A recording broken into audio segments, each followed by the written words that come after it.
Guendouzi de Kourichi est venue faire nul à Dakar 1-1. Au retour, elle nous a battu 2-0. Voilà comment on est pas allé en Côte d'Ivoire en 84. Alors les Sénégal, Algérie de l'époque moderne ne sont pas légion. Voilà comment les Algériens étaient en avance. Si vous faites un sondage dans le monde entier, l'Algérie a la faveur des pronostics. Mais les temps ont changé. Aujourd'hui, nous avons, nous, gagné du terrain sur le football algérien. Gagné du terrain sur le football algérien. Regardez cette Algérie qui jouait avec l'équipe de France. Ces Algériens qui avaient battu Reims, El Billard, qui sont le deuxième football, ils ont le deuxième football à gagner à la Coupe du Monde après la Tunisie 78. Ce sont eux en 82 qui ont gagné. Nous, pour aller à la Coupe du Monde, nous avions éliminé l'Algérie en 2002. Alors, voyez le bond que nous avons fait entre ce qui s'était passé du temps des colons et l'épopée que nous vivons. Voilà pourquoi aujourd'hui, battre l'Algérie en finale me paraît tout à fait dans la corde de l'équipe du Sénégal. C'est tellement vrai qu'à ce jour, le temps de cette CAN, le meilleur match de l'équipe d'Algérie, c'est contre le Sénégal. Tout adversaire confondu.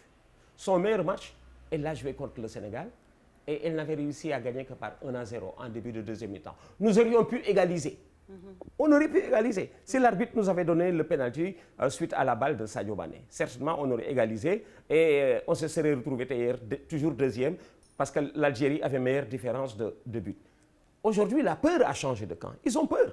Et s'ils nous ont battus en poule, 1-0, c'est parce que nous n'avons pas joué le même match en poule. Nous avons joué un match de poule. Eux, ils ont joué un match de prestige. Parce que, disent-ils, le Sénégal, attention, c'est la meilleure équipe africaine de l'année. C'est tellement vrai que quand ils nous ont battus 1-0, ils sont allés dire, tenez, le Sénégal était surcoté. La preuve, nous l'avons battu 1-0. Non, c'est insuffisant. Alors, Aliou Cissé doit réunir tous ces paramètres, tous ces petits morceaux. La preuve, Sadio Mané est un champion d'Europe. Qui peut plus pour moi? À lui de porter l'équipe à bout de bras. Pendant une finale, pendant un match, il peut faire éclabousser sa classe. Parce que les grands joueurs, ce sont ceux-là qui répondent présent les grands jours. Et c'est son premier grand jour, Sadio Mané. Le ballon et surtout d'être utile à l'autre. C'est une finale. Dans une finale, vous n'avez pas besoin d'un briefing technique poussé. C'est tellement vrai que l'équipe est partie de quelque part.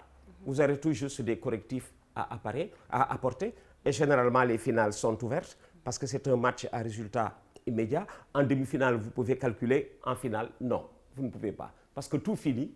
J'ai confiance parce que c'est leur première finale à eux et la deuxième du Sénégal. Et nous l'attendons, cette Coupe d'Afrique. L'enjeu, surtout pour Aliou Cissé. À Aliou Cissé de leur dire, attention, cette finale, c'est pour moi. J'ai perdu sur le terrain la première. Je reviens comme entraîneur pour aspirer à la première Coupe d'Afrique du Sénégal. C'est important. Il y a des paramètres tellement importants qui peuvent pousser l'équipe au dépassement, le temps d'une finale. Et vous savez, quand tu es en train de la gagner, ça va très vite. Quand tu ne souffres pas dans la finale, ça va très vite. Et les Sénégalais doivent vraiment supporter l'équipe jusqu'au bout. Oui, ils en ont besoin. Même si par moment, la forte organisation peut constituer un pressing. C'est tellement vrai que le Sénégal a fait ses meilleurs matchs loin de sa base. Loin. Quelqu'un m'a posé une fois la question. Quel est selon vous, dans les 15 éditions de Coupe d'Afrique du Sénégal, le match qui vous a marqué? J'ai dit, je vais vous étonner. Ce n'est pas le match d'ouverture contre l'Égypte au Caire en 86. Ce n'est pas le match qui nous a qualifiés à la Coupe du Monde, mais notre demi-finale de CAN 2002. Notre demi-finale de CAN 2002 à Bamako m'a marqué. Vous savez pourquoi? On a joué à 80 minutes. 80 minutes. Quand Pape Sarr sortait, c'était 0-0. On a joué à 10 pendant 80 minutes, marqué contre le Nigeria. Marqué contre le Nigeria, qui était tenant du trophée, qui était champion d'Afrique en titre. Marqué contre le Nigeria 2 buts et l'éliminer en demi-finale de Coupe d'Afrique avant de jouer le Cameroun. C'est le match référence de l'équipe nationale du Sénégal sur toute l'étendue de sa longue histoire. Vous ne verrez pas, face à un grand football, un tout autre football, gagner un match jouant à 10 pendant 80 minutes. Et un petit message pour nos confrères qui sont là-bas, c'est pas facile, mais qu'est-ce qu'il faut? Il faut tenir le coup jusqu'au bout. Oui, tenir le coup, parce que pour ceux-là qui ne sont jamais allés à la CAN, c'est un pèlerinage.